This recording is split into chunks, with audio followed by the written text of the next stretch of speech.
What's up, everybody? It's your girl, Miyoshia. Listen, all month long, we are going to be tackling mental illness, and I want to encourage you to go to mylifechats.com. If you don't get a chance to hear this show or other shows, you can listen anytime, uninterrupted. Also want to tell you to stay tuned for the Hug Challenge that'll be happening later in the show. Today, we got Dr. Andre, who is joining us again. We're so happy to have you, sir.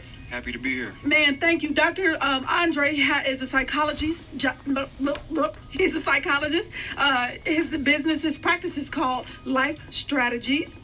You can check him out on onelifestrategy.com. But also here, welcome back to Life Chats. I have Dr. Andre Fields on the show, as well as La Chantel Carson, Pops the Fresh Princess. And I have Pastor Mimi, Pastor Michelle Jackson. Doctor, does anything that La Chantel is talking about shock you?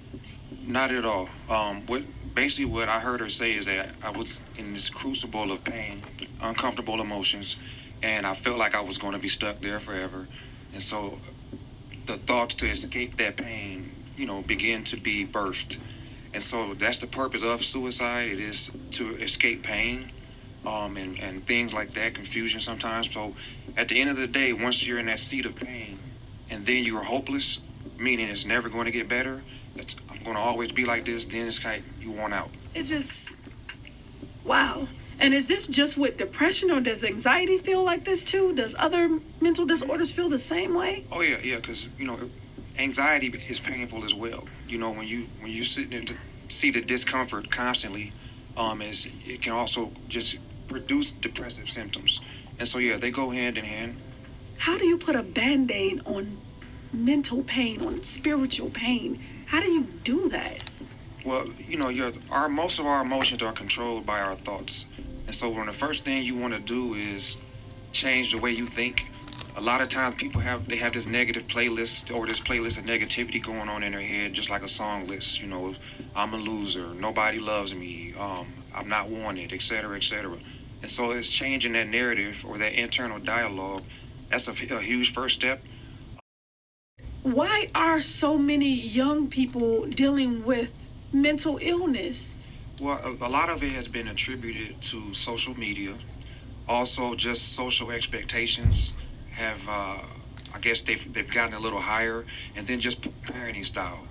And so between those different components, it's just producing a more depressed and anxious generation. When you say social expectation, What is that?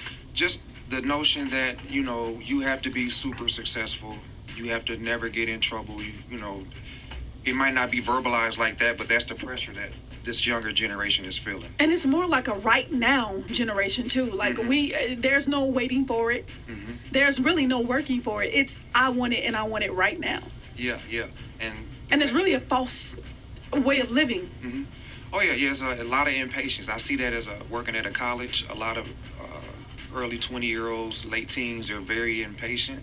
And so that impatience breeds frustration, and that frustration turns into anger and anxiety and fear. And again, now you have a person that is in need of therapy. So what can we do as the parents, as the church body, or just society? What can we do to help these young people to slow down? Well, I think, first of all, I think the church is like the perfect platform, because the church has a history of being respected, validated, and shaping Black culture and Black norms. So once the church can begin to work to unstigmatize mental illness, I think that's probably the best thing that the church can do.